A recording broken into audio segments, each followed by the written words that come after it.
Página 6. Formação do povo brasileiro. O Brasil apresenta uma identidade cultural diversificada em função da mistura de diferentes povos que contribuíram para a formação da população brasileira. Então, nós já vimos que o Brasil contém uma cultura diversificada, né? São vários povos que vieram de diferentes locais do Brasil e que deram origem à população brasileira que nós temos hoje. Os indígenas portugueses e os vários povos africanos que vieram para o Brasil constituem a base na formação do povo brasileiro. A partir de 1800 vieram para cá muitos imigrantes, como italianos, alemães, ucranianos, japoneses, sírios, libaneses, entre outros, que ajudaram a formar a população tão diversa que temos hoje em nosso país. Agora a próxima página. Primeiros habitantes do Brasil. Então vamos lá. Os primeiros habitantes do território, onde hoje é o Brasil, foram os indígenas. De acordo com os estudos, não havia apenas um grupo de indígenas, mas estima-se que existiam mais de 1000 etnias com características físicas e culturais diferentes umas das outras. Então não existia só uma tribo de índios, existiam mais de 1000. Então, etnia é o grupo populacional que apresenta a mesma origem, cultura, língua, religião, etc. E aqui nós temos a imagem do pintor Johann Moritz Rugendas, que deu o nome de Ponte de Cipó. É a cena cotidiana de um grupo de indígenas coletando palmitos no interior da floresta. Então ele retratou isso daqui nessa obra. Quando os portugueses chegaram ao Brasil no ano de 1500, ficaram encantados pela madeira avermelhada e de alta qualidade chamada pau-brasil, própria para o tingimento de tecidos. Havia uma grande disponibilidade dessa espécie ao longo da costa brasileira. Assim, por meio da mão de obra indígena, iniciou-se o processo de exploração dessa matéria. Os indígenas eram responsáveis pelo corte e transporte do pau-brasil, recebendo pelo seu trabalho objetos como facas, machados, colares, vestimentas, entre outros. Lembre-se, esse tipo de trabalho recebe o nome de escambo, né? Quando a pessoa não recebe dinheiro, mas sim mercadorias. Entretanto, com o passar do tempo, vários grupos indígenas foram escravizados pelos colonizadores portugueses, fato que reduziu drasticamente essas populações e interferiu no seu modo de vida.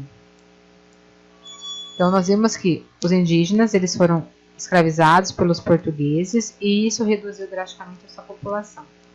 Isso afetou tanto a saúde deles, né, que os brancos trouxeram doenças que os índios não tinham contato, não tinham ali imunidade para aquilo e muitos morriam.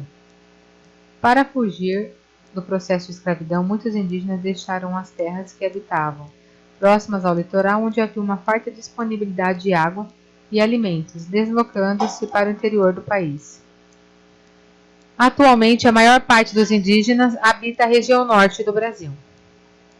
Então, muitos escravos, muitos indígenas deixaram as terras próximas ao litoral, onde havia uma farta disponibilidade, deslocando-se para o interior, onde estavam fazendo o quê? Fugindo do processo de escravidão.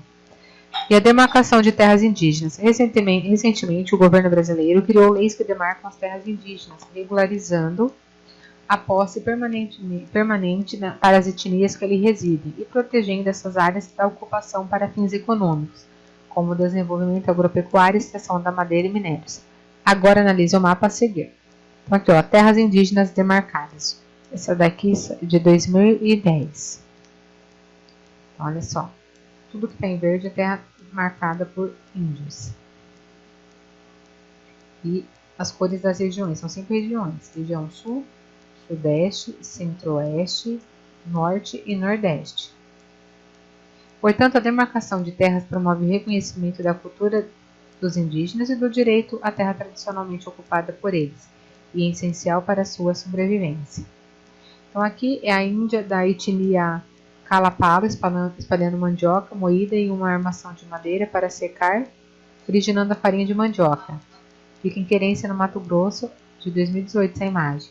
E aqui a pesca coletiva da tribo indígenas Iquipengue, no município de Feliz Natal, no Mato Grosso, e é de 2016 essa imagem. Próxima página é a 9, a população indígena atual. Hoje, em 2010, o Instituto Brasileiro de Geografia e Estatística, o IBGE, realizou mais O mais recente censo demográfico da população brasileira para saber quantos são e como vivem os brasileiros.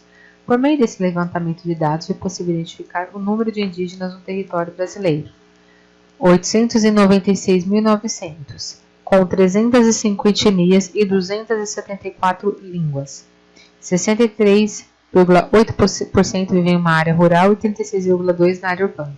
Também foi possível identificar a demarcação de 505 terras indígenas, representando 12,5% do território brasileiro. A terra com maior população é Yanomami, localizada na região norte, com 27.700 indígenas. Agora analise o gráfico a seguir sobre a distribuição das terras indígenas pelas regiões brasileiras. Então, olha só. Região norte, essa aqui está mostrando em verde, tem 54% dos indígenas. A região centro-oeste é essa daqui. A região nordeste tem essa quantidade de indígenas. A região sul tem essa e a região sudeste. É importante destacar que até os dias de hoje, diversos grupos indígenas aguardam pela demarcação de suas terras para que possam viver de acordo com seus costumes. Atividades. É importante a demarcação de terras indígenas? Vocês acham? Olha só, os índios moravam aqui antes de todo mundo. Perderam toda a sua identidade, sua cultura e tudo mais. Então, dar para eles, demarcar as terras indígenas, é o direito de eles viverem ali, e continuar com as suas culturas. E evita também que outras pessoas utilizem os meios que eles usam para sobreviver para fins lucrativos. E a página 10. Complete com as frases com as palavras a seguir. Antes da chegada ao Brasil, diferentes grupos indígenas habitavam todo o território brasileiro. Então, antes da chegada de quem? Os portugueses. As áreas mais próximas em razão do clima e da vegetação da oferta abundante. Então, aonde? Ao litoral. Disponível nas regiões do rio. Então, o que tinha? Água doce.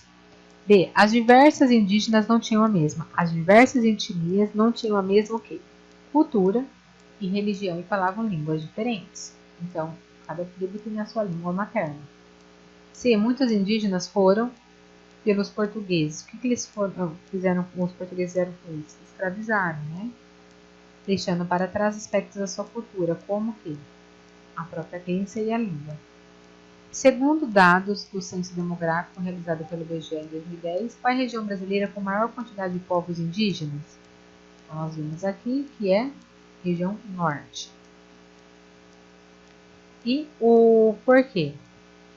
Porque aqui ele diz que é a região que tem a maior concentração da área verde, E é um ambiente assim que eles podem continuar a desenvolver as atividades deles, que eles já têm essa cultura deles, seus antepassados, como a caça e a pesca.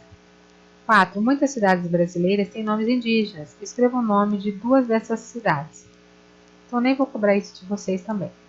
Letra A. Nome da capital do estado do Paraná, que significa terra dos pinheirais, ou seja, terra de muito pinhão.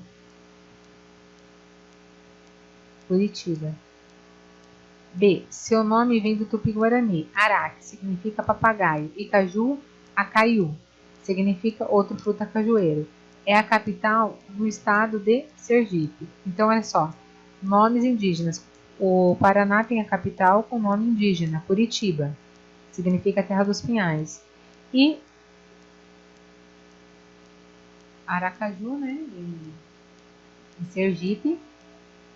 Aracaju, que é a capital de Sergipe, ela também tem um nome indígena, Vem do Tupi-Guarani, que significa que é ará, papagaio, e caju, que significa fruto do cajueiro. E aí, no material de apoio, há uma atividade para vocês fazerem sobre a influência da língua indígena. Então, é essa daqui. E vocês vão identificar algumas palavras de origem indígena que nós usamos no nosso cotidiano. Então, aqui tem o mingau. Aqui tá meio apagado, aparecendo aqui para vocês. Aqui tem a canoa. Depois a pipoca, jiboia, abacaxi, capivara e catinga. De pé tem a peteca, o jabá, aqui não tem nada, aqui vai ter mandioca, e depois aqui vai ter catapora, tá? E aí tem a pergunta que vocês responderam, que é uma fruta que tem uma casca muito grossa. O que é? Abacaxi. Nome de uma cobra muito grande, jiboia. Alimento cremoso feito com leite, açúcar e algum tipo de farinha. Mingau. Raiz comestível que pode virar farinha, mandioca. Brinquedo feito com penas que é jogado de um lado para o outro, peteca. Animal que come capim e gosta muito de nadar, capivara. Vegetação de clima semiárido característica da região nordeste, é a caatinga. Letra 7. Doença em que aparecem várias bolinhas no corpo, catapora. Pequena embarcação a remo esculpida por um tronco de árvore, é a canoa. E grão de milho que estoura em alta temperatura.